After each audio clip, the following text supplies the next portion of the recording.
In modern Roblox, player counts have never ceased to amaze me. This is partially because I lived in the age where the most popular game had like 2,000 concurrent players. Nowadays, online player counts skyrocket to numbers that have never been reached historically, attaching simple concepts to an experience which intrigue players within every age range. Is what I would say if I was lying. Oh hey, there's a deer. Okay, I'm gonna re-roll. You chopped it 5 times, and so I chopped it 1 more and then did 3. You see, Roblox's main player base isn't you, it's children. Since the release of the microtransaction-filled pet gambling black market, to the time-sinking gacha-oriented gardening bonanza, Billionaire with a plot like this. I yearn for an actually interesting, popular Roblox game. But here's the problem. Every actually popular Roblox game is catered to children. Well, except for this one. Kind of. I can't believe they stripped me of my clothing though. That's so messed up. Saying that I struggle finding good Roblox games is an understatement, especially if you're scrolling through Roblox's main page. Every good game on this platform is hidden. My favorite one being Fantastic Frontier. So finding a good game in the popular page that every living, breathing Robloxian is an important 99 Nights in the Forest is a base-building survival-type horror game, and although the premise is simple, it's pretty damn fun. Though there may be some implicit lore presented, this isn't a story game, and if it was, it wouldn't be as replayable and reach the player counts that it currently stands in. Hey yo! In this game, you and your friends decide to go camping. Survive 99 days. Find the missing children will help. Finding the missing children will help. I couldn't read that. But a massive deer or Wendigo type creature hunts you down at night. Weird cultists decide to occasionally attempt to murder you, and this owl-like creature decides to come fly to your location, but instead runs towards you when it recognizes you as prey. To counter them, you shine your flashlight on these massive creatures, cause endless deforestation to upgrade your campfire to expand your exploration efforts, and craft upgrades for your base. Take what's yours, disrupt the local wildlife, and find the same 4 missing children to speed up your playthrough every time. Also, I forgot to mention that they're hidden in caves, guarded by wolves, or bears. This kid has bears! Like 8 bears! With the last animal having swallowed a key that you must take from their bloodied corpse to open the cave.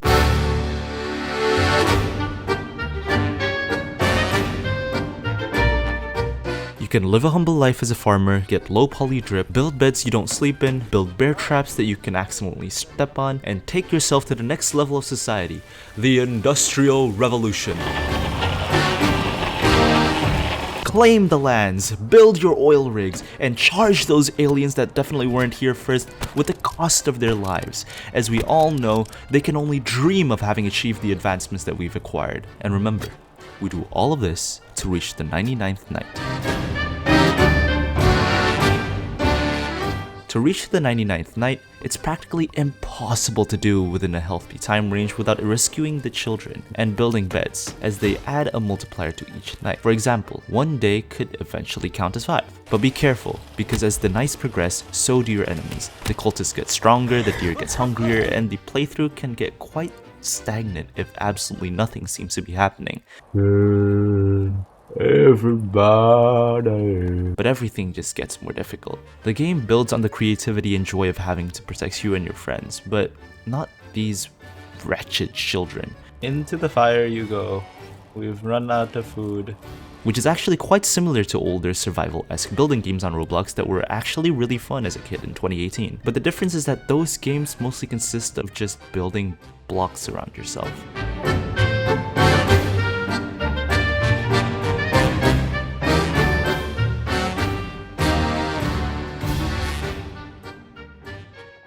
And with that said, I have quite a few problems with the game. But here's the thing, the group that developed this game only comprises of 3 people, Forexev, Viridial, and Cracky4.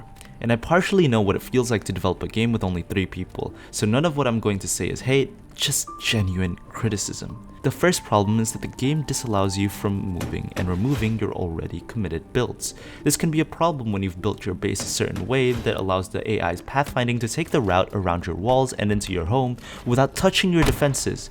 Like, At this point, why don't just leave everything open? And you can't move these giant buildings, which could make retrieving and accessing certain stations way more difficult than it has to be. On top of this, the combat can feel quite janky. Hitboxes of nearly every enemy continuously hurt me even if I'm not touching them, making melee quite an uncomfortable option. This game's almost universal compatibility is also one of its greatest weaknesses. Seriously, I'm sure you could run this game on an LG smart refrigerator due to how little graphics the game has. The lack of detailed objects, UI, sound effects, and animation makes the game feel incomplete. The swings look straight out of a 2009 Roblox sword fighting game, and the map is just blocks put together. But it gets the job done. And I mean, I'm sure most kids don't care about any of this, as long as they can explore a semi-newly generated land each playthrough, hit those highs when opening chests, and press buttons which simultaneously gets a health bar to decrease, they'd have fun. I think. To be honest, this game just does the bare minimum, but does it deserve 1.6 million players playing right now?